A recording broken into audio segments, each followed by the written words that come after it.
Учкунбек каналында биринчи жолу болуп жаткан болсоңуз, каналга катталып, лайк басып, ой пикир калтырууну унутпаңыз. Мурдагы депутат Шайлообек Атазовдун үйүндө тинтүү жүргөнү кабарланды.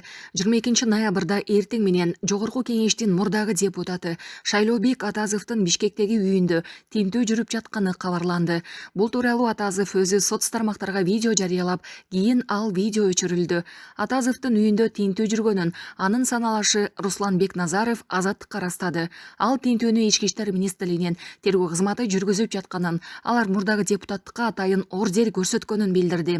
Ички иштер министрлиги маалыматты растап, тинтүү иштери аяктаганын, кошумча маалымат берилерин билдирди.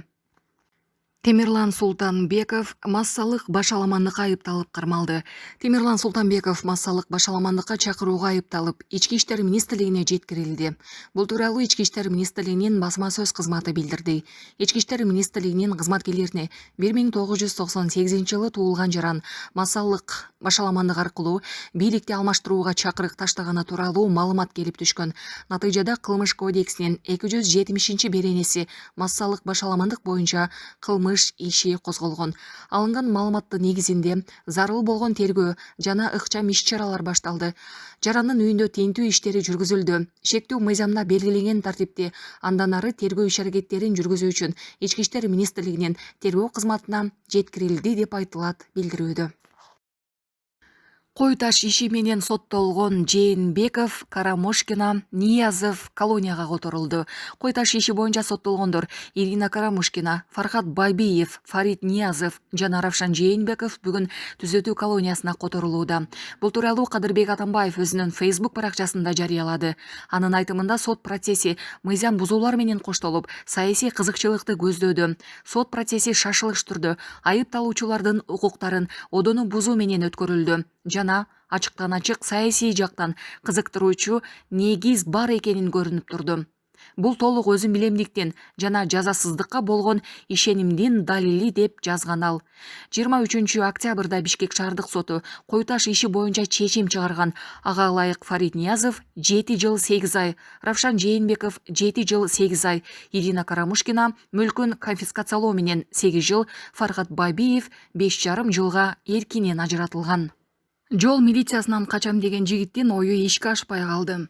Шевролет унаасынын айдоочусу тартип сакчыларынын токтотконуна баш бербей качып кетүүгө аракет кылган. Бирок милиция аны кууп жетип текшере келгенде айдоочулук күбөлүгү, автонун документтери да жок экени аныкталган. Анысы аз келгенсип унанын мойнунда төлөнбөй жүргөн 68.700 сомдук айыппуу чыккан. Айдоочу 7.500 сомго айыпка жыгылып, темир толпары айып короого токтотулду. Булак Спутник Эжи.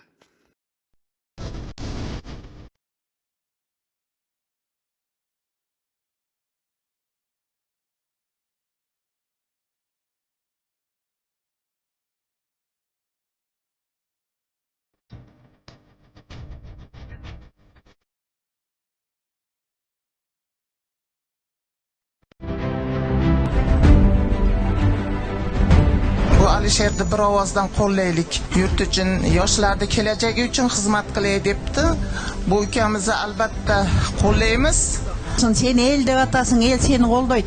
Барыбыз seni шайлайбыз. Иштериң ийгиликтүү боло, алдыңкы балдардан бол. Телманда саңа ошончо ел за болуп турат.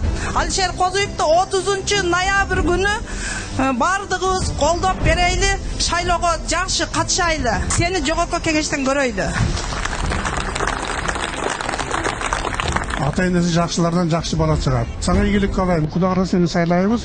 Кара сулуктар ушул жигитке кол берип, сайлашыңыз үчүн сурайбыз.